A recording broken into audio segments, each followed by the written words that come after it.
Time to get out of your comfort zone and live on purpose. Broadcasting to the world from Rockford, Illinois. This is your wake-up call. Warning, warning, warning. You are the solutions to all your problems. Stop thinking average. Become the hero version of yourself. Every day, every time, without fail, no exceptions. It all matters. You've entered the no comfort zone. It's time for a reality check. Welcome back to the No Comfort Zone podcast.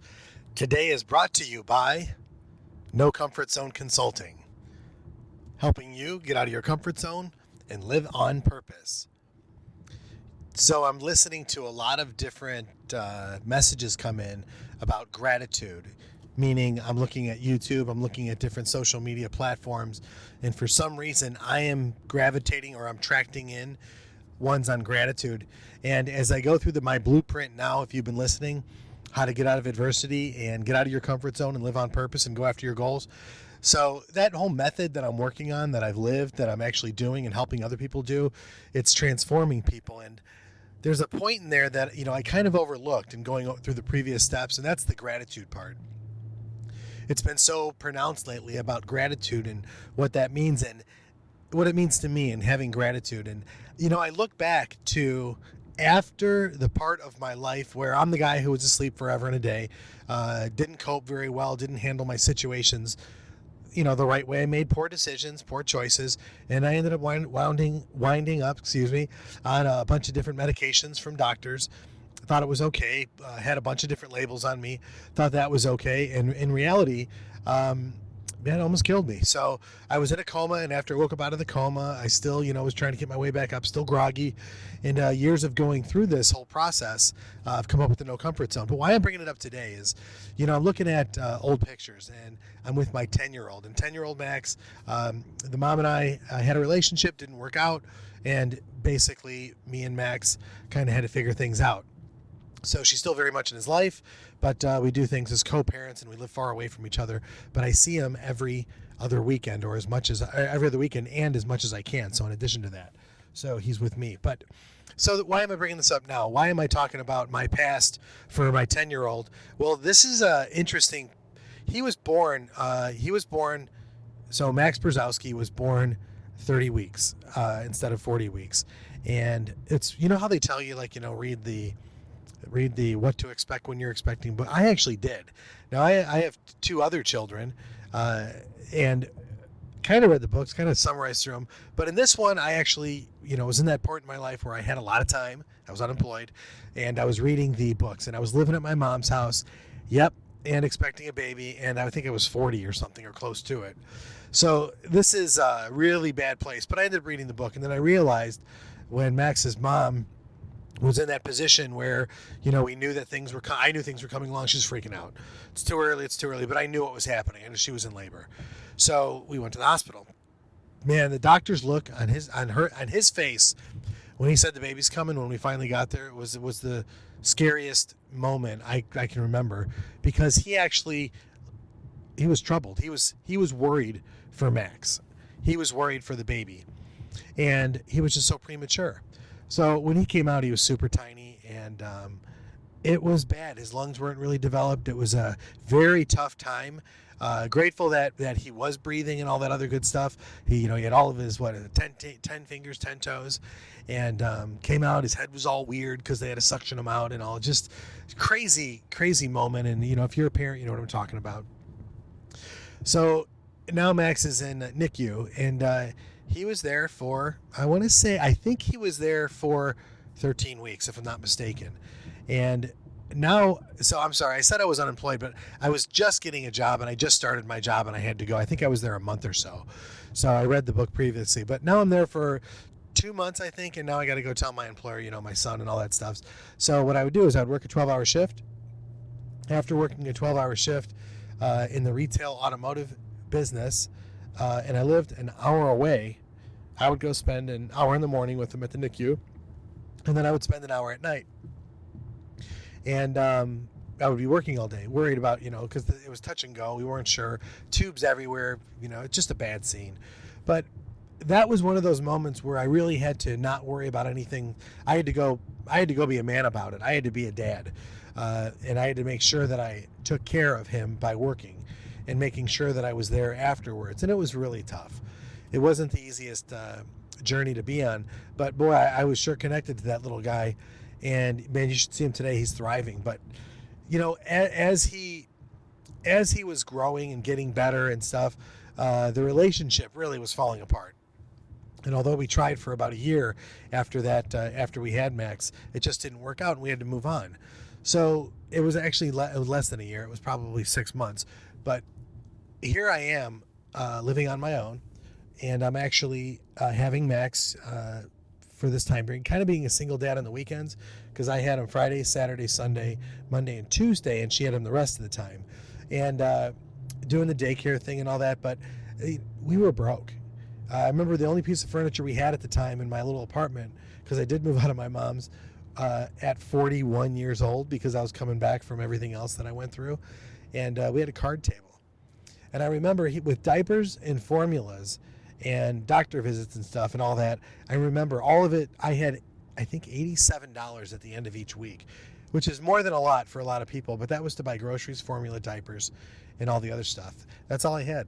And I remember learning the value of $1 and learning where money really goes, and that's to the little guy.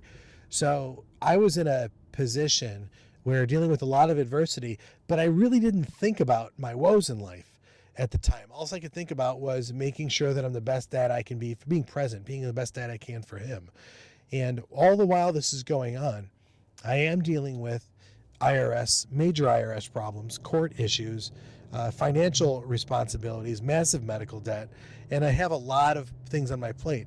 But I remember where my focus was. My focus was on my baby, my guy Max, and I was really happy that I made it through that period. But I look back on it now and I'm like, that's pretty cool that I made it, that I transitioned from really getting out of my mom's house, a year prior being in a coma, to now being a productive member of the workforce, being a dad, acting like a dad, filling the role and being responsible. And it's a great platform for everything that happened later on in my life. Because, we talked about the blueprint before, but when you start doing the right thing and the next right thing happens, as I've said before, and you focus on those minutes and moments, or that, those 15-minute segments to be the best version of yourself during that 15 minutes, it's a bunch of 15 minutes throughout the day that I look back and I'm like, yeah, I really showed up. I really did I am a good person because I did exactly what a good person would do. And that's what this blueprint is for. That's the reason why I created it. So you need to really understand that. Look at your challenges and those bad times in your life as a strength or as a cornerstone for the version of yourself that you're going to be. You might not be where you want to be. You might not have the, in my world, it's always about not personally, but the watch, the vacation spot, the car, the house, the money. It's not about that. It really isn't. And it's taken me a long time to understand and realize that, internalize it. But really what it is it's your value as a man, your value as a team player, your value as a leader, your value as a significant role, as a positive impact for somebody else, your kids, your spouse, whatever that might be. And you do that through integrity. You do that through facing challenges, getting through adversity, getting outside of your comfort zone to help other people achieve what they want, to make life just a little bit better for somebody else. And in that moment, if I made my life, or if I made his life, Max, a little bit better because I tried to be a good dad, well, then I did my job. It's not easy. Now he's 10 and I get distracted by my cell phone. I get distracted by work. I get distracted, and so does he. He's got sports. He's got other stuff too. But when we take a minute to redefine our relationship, life seems to get a little bit better, and I'm the one that's responsible for that. I have to lead the relationship. I'm going to close on this. I want to share something with you. So I had a conversation with, those cable boxes that you can get where they're basically online on demand or something? Well, I had access to one. And I'm going to share something with you that I was actually kind of ridiculed for about 2 seconds for doing this. So I had one of those cable boxes and I tried it out. I just didn't feel right about it. It just doesn't feel right. I love movies.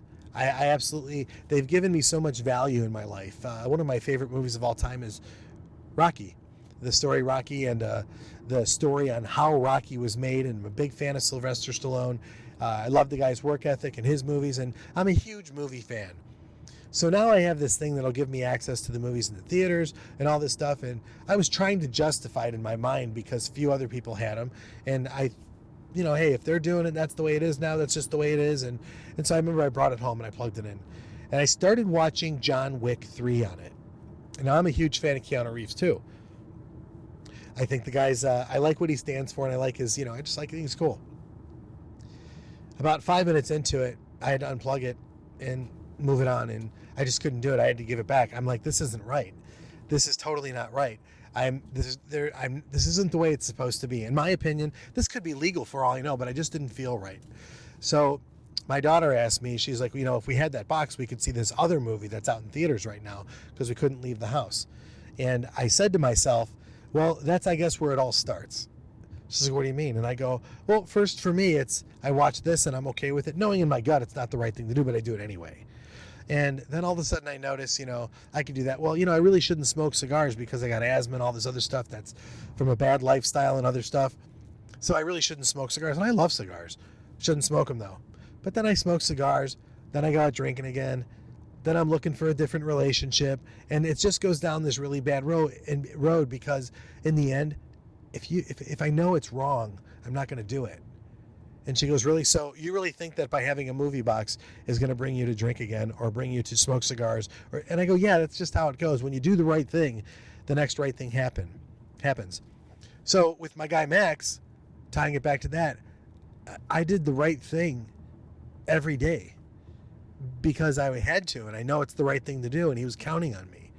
I did the right thing for my employer by working the 12 hours and not doing, they needed me. And so did my son, but he was taken care of in the hospital. So it's a combination of doing the right things over a period of time. Let's say, 13 weeks that he was in the hospital, that really ended up defining who I am as a person. And folks, I'm just going to be transparent. I didn't write this on my first blueprint. I didn't bring this to my attention. It didn't come to the forefront until this moment when I'm thinking about my daughter and what she's thinking about when it comes to having that box and how she must think of me because they were teasing me about it, saying I was a wuss. But my wife really gets it. She knows that's not right, and she gets it. And actually, I know in the end she's proud of me for making a decision like that, but that sounds a little condescending. It's just the right thing to do is to not have that. And again, that's just me. I'm not judging you if you've got it. That's where I come from. But looking back on what I did with my son, Max, looking where I've been through the challenges and being a dad and playing that role and being responsible with my money and those things. And then now looking at where I'm at, where, it all is starting to come together. And I hope it does for you, because when you can see the value of how awesome you are and some of the things that you've accomplished or done in your life, it truly becomes magical. And I think in the next podcast, I'll talk more about the method on what happens after you've hit these milestones and kind of what to expect. I'll bring you on a journey of what happened the day I quit my job and the next 60 days after I got out of the no comfort zone and what happened with that. And I think it's a pretty cool story, and I'd love to share it with you. So I hope you come back. But hey, if you're the person that's looking for a little bit of help, you got some adversity going, you're a single parent, you're trying to figure out where the next step is and stuff like that, I can give you ideas on what I did. We can go to the blueprint, download it, go to the nocomfortzone.com, get the blueprint. And the best part about this is you'll have the blueprint. I can throw you a video and walk you through it, and you can start to develop your own game plan and create your own life to be the hero version of yourself that you've always wanted to be, that you could be. And by using this challenging time that you have right now. So go to the nocomfortzone.com, give me your email, I'll give you the blueprint. And let's stay connected that way. I hope you have a great day. It's Labor Day. It's the 1st, I think, of September 2019. I'm on my way into work because that's what I do. And I truly do hope you have a great, fun-filled, and exciting day. And get out of your comfort zone and stay on purpose. Say goodbye. Want more of the No Comfort Zone? You can follow Dan on Instagram and Twitter at NoComfortZone1. Bye. Or on the web at thenocomfortzone.com. Bye-bye. Bye-bye. Thanks for listening to the No Comfort Zone podcast. Bye-bye. Bye-bye.